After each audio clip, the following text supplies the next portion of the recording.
सिडकोच्या टेंडरमध्ये घोटाळा झाला अशी चर्चा आहे। लाडक्या कंत्राटदाराला खुश करण्यासाठी नियमांची मोडतोड केल्याची चर्चा रंगतीये। एकनाथ शिंदेंच्या नगरविकास खात्यात चाललंय तरी काय असाही सवाल केला जातोय। एमएमआर क्षेत्रात कामाचा अनुभव असल्याची नवी अट। सिडकोने नवी मुंबईतील विमानतळ जवळ असलेल्या कुंदे वहाळ येथे सेंटर ऑफ एक्सलन्स अंतर्गत विकासासाठी टेंडर हा प्रसिद्ध केला होता। काय आहे प्रकरण आपण पाहतोय। नवी मुंबईच्या कुंदे वहाळ येथे विकासासाठी टेंडर। ऑक्टोबर 2025 रोजी ही टेंडर प्रक्रिया सुरू झाली, मात्र दोन्ही महत्त्वाचे टेंडर अचानक रद्द झाले। शासकीय कारणास्तव टेंडर रद्द केल्याचं सांगण्यात आलं। सर्व प्रक्रिया योग्य पार पडलेली असताना टेंडर रद्द करण्यात आले। नवीन अटी शर्तींसह नवीन टेंडर प्रसिद्ध करण्यात आलं। मुंबई महानगर क्षेत्रातील कामाचा अनुभव ही अट ठेवली। हा बदल कोणी आणि कोणासाठी केला असा सवाल केला जातोय। सिडको प्रशासन आता वादाच्या भोवऱ्यात सापडला आहे।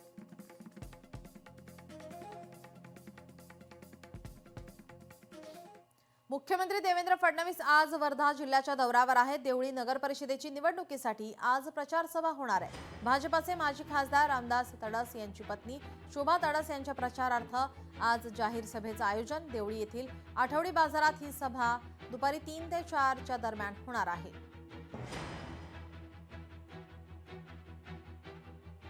राज ठाकरे यांनी महत्त्वाची बैठक बोलावली आहे। शिवतीर्थवर ही बैठक पार पडणार आहे। बैठकीमध्ये ठाकरेंची शिवसेना आणि मनसे युती संदर्भात चर्चा होणार आहे। आज ठाकरे बंधूंच्या युतीची घोषणा होण्याची शक्यता आहे।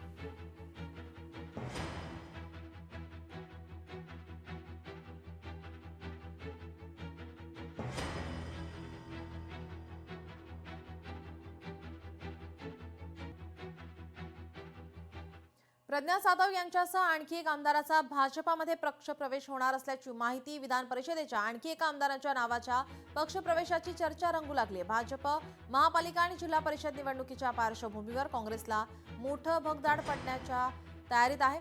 काँग्रेसचं संभाव्य विधान परिषदेतील विरोधी पक्षनेतेपद धोक्यात येणार। दरम्यान पुणे सोलापुरातील देखील काही महत्त्वाचे पक्षप्रवेश भाजपात आज होणार असल्याची माहिती आहे।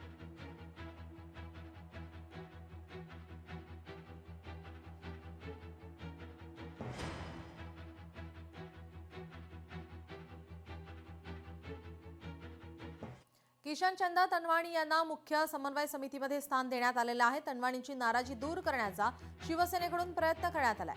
एकनाथ शिंदेंच्या चर्चेनंतर तनवाणींची नाराजी आता दूर झालेली आहे।